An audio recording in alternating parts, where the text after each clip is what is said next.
as usual. Wait to see if we care enough to stop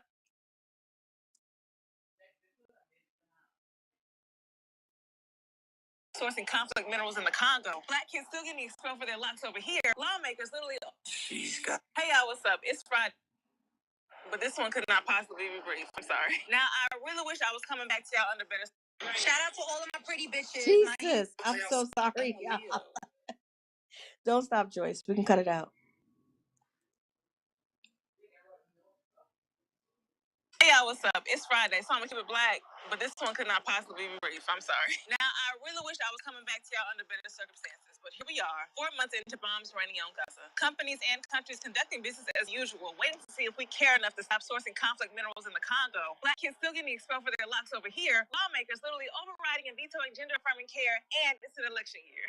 My God, today. And before I say anything, I know many of y'all look at me to have all the answers, but we're gonna have to figure this one out together. Now, I met y'all during an election year, and in that year, 2020, after seeing so many Black people killed due to state and police violence, the primary concern for many of us was to pull the rug from underneath all the newly enfranchised racist civilians and policemen who believed being a white man killing a Black person was a recipe for getting away with murder. At that time, Donald Trump had ushered in yet another era in our history of white backlash in response to Black progression. So at the time, Joe Biden was our way out. Unfortunately for us, this late in the game, the Biden administration threw away any chance of maintaining their already disconnected and discontented voter base by aligning itself with genocide, leaving the American people in tumult without enough time to rally behind another candidate with certainty, and it's almost as if it were on purpose. So it would be irresponsible of me to tell you to vote for them at this time, so I won't. I'm gonna just tell you what the landscape is giving. As far as our Democrats, we have Dean Phillips. He's a 55-year-old, 3-term congressman from Minnesota. He's positioned himself as a younger alternative to Joe Biden on the ticket in hopes of ushering in a new generation of government. He is also the previous co-owner of Talenti Gelato, which means the man knows ice cream, and he also knows business. So economically, he's in favor of policies that are both pro-worker and pro-business. He's also pro-universal health care, does not believe that the government, especially men, should have a say on women's reproductive rights. Hello, praise God.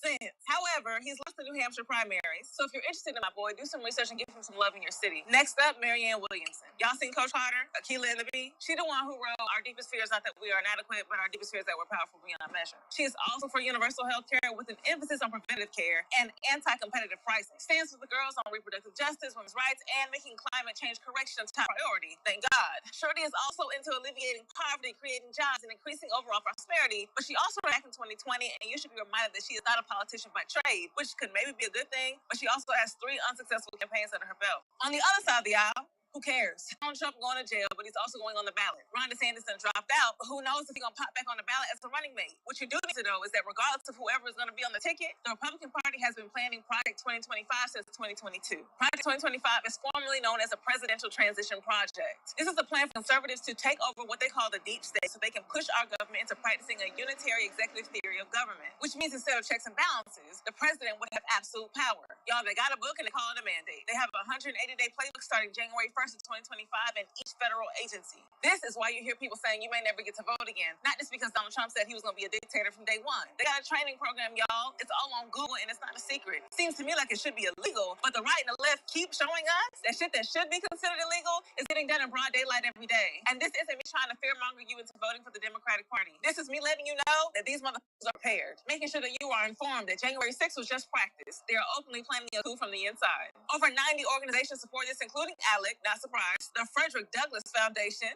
What? And something called Susan B. Anthony Pro-Life America. They're already letting you know what type of time they're on. So I'm sure you want to know what other options you have outside of these two. So here are some leading third-party candidates. Now, it would also be irresponsible of me if I didn't say that honestly and realistically, the chances of a third-party candidate winning are extremely low, but only because we waited so long. And that is partly our fault. We were so stressed about the last election and how the Democrats would allow us to escape tyranny that when the election was over, we were too busy making sure the sitting president did what he said he was going to. Too busy to start planning for a third-party candidate to disrupt the wave. At least not collectively, or out loud for that matter. And while a lot of us may fully agree with third-party platforms, statistically, a third-party vote can become a throwaway vote because it takes away votes from the 2 clear frontrunners, leaving more of a chance for either one of those to win. And unless we actually grind with a third-party candidate at least 4 years, 8 would be better for the country to get to know and trust them. Voting for them becomes more of a theoretical act of resistance that could actually bite us in the ass. Still, in this climate, we are clamoring for somebody stable, somebody younger, somebody who cares about our rights and rights of marginalized people across the globe. So only time will tell whether or not these candidates are a viable option for us this time. We've got Robert F. Kennedy. Yes, those Kennedys. He's anti-war, believes this government should be in service of the people, wants to increase wealth, has really great views on prison reform, community repair, housing, and racial equity, but he's also anti-vax and a secret right-winger. So we've got Jill Stein, a Green Party candidate and environmental activist, and she keeps on running, so let's pay attention to my girl to hear more about what she got to say. Then we've got Cornel West, progressive activist and scholar who's saying all the right things. He wants to abolish poverty and homelessness, to end the iron grip of the ruling class and ensure democracy, and he wants to ban stock trading from government officials. Hey,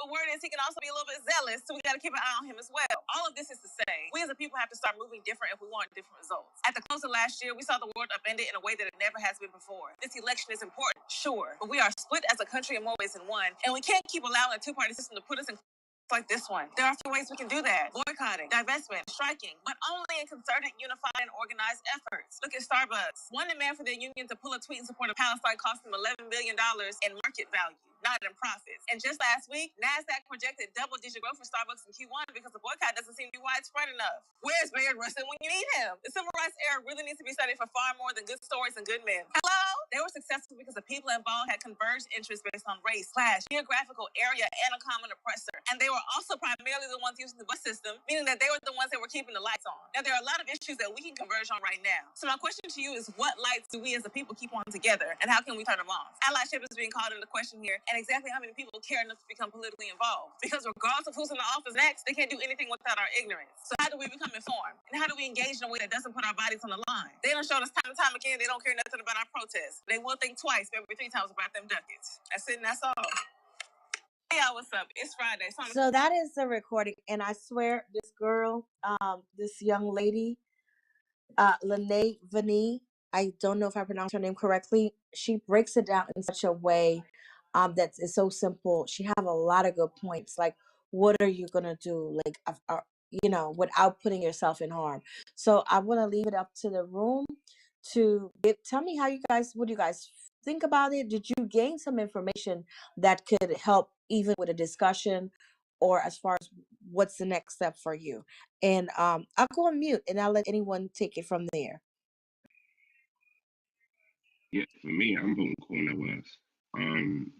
Reason being is I'm not voting for the Democratic Party anymore because they keep pandering black people's votes and don't be giving us any policy. And the only policies that they give us are policies that sit over here that cause detriment in our community, i.e., Bill Clinton crime bill and the Office of New Americans. So it's time for us to sit over here and take our vote somewhere else. And I feel that'll be the perfect candidate because that'll be a candidate that can sit over here and gravitate towards that knows black issues, that can sit over here and argue for black issues, instead of sitting over here and pandering to the Democrats who even Joe Biden had to promise to black people. He took that off his webpage. So he's letting you know. He just wants your vote. That's it. Give us your vote. That's it. You know what I'm saying? We're not gonna give you policies. You know what I'm saying? We're gonna get everybody else policy though. We're gonna give the LGBTQ marriage. We gonna give, you know what I'm saying? We're gonna give the Asians a crime bill. But you Negroes that's been getting hung since time immemorial, no, we're not gonna get that to you. So it's time to switch. I definitely hear what you're saying. My question to you is, before I go back into Lene's video, my question to you is it enough? Is it one person doing it? Because like as she stated, and we all know, that could just be a throwaway vote. And that vote could actually let the other side win because you didn't give it to the other. Let's say the Democrats, you didn't give it to them, but that's all they needed, and the other side would win by default, right? So is it how do you go about getting more than just you, others? Like, what are you doing right now to get other people to be in that space with you? Because yeah, we know about Cornel. He's been around for a while. One of the issues that people have with him is that he's very vocal about making it all black. Here's the thing, as a politician, in my mind, or as a president, you should be for the people.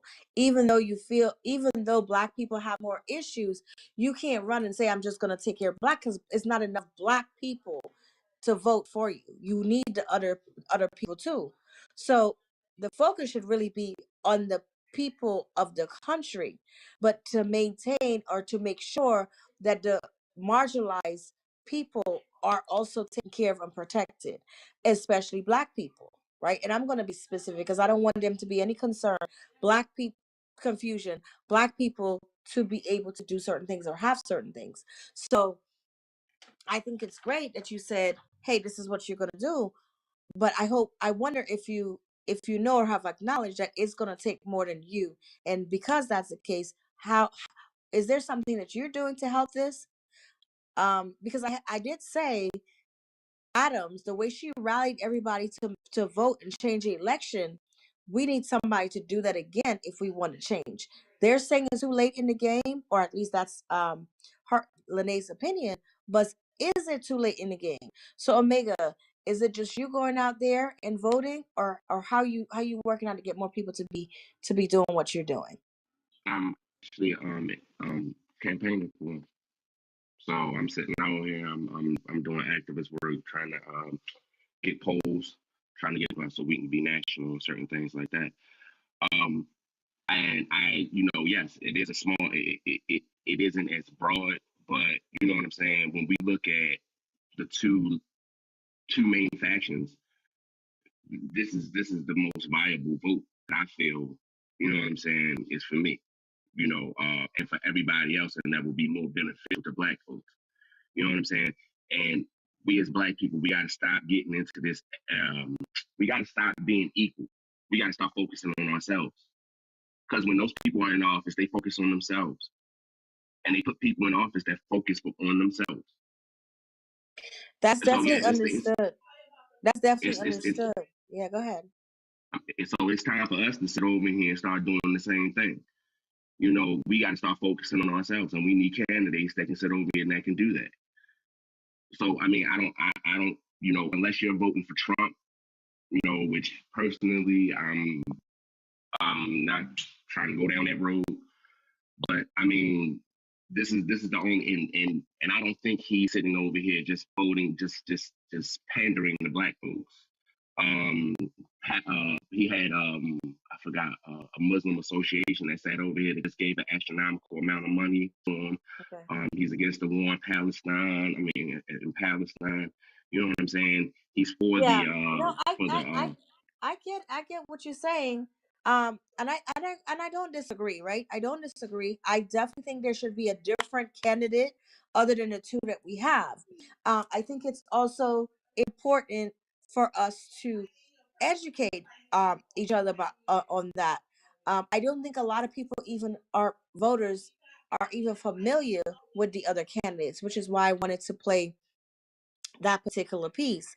What I would like to do, and then we're going to come back, what I'd like to ask you is, because you have some things that you're doing, some activist things that you're doing, can you share with us anybody who'd want to get involved or support where they can find you?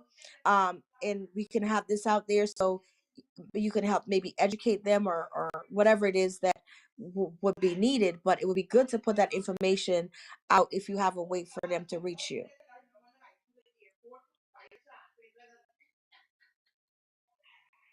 I mean, I can give people by, I guess email or something like that. But the way that I did it is I just went to Cornell West's website and just joined this campaign.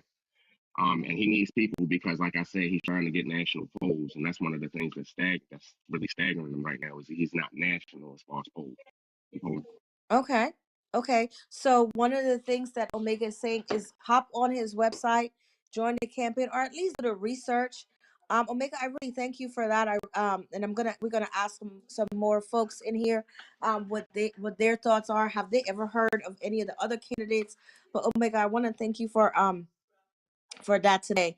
We will be right back. This is ARN with Millie and Friends right here in the fan base. We're gonna be right back in a few with some more sponsors and some more conversation about election year. Who are you voting for right here on the ARN network?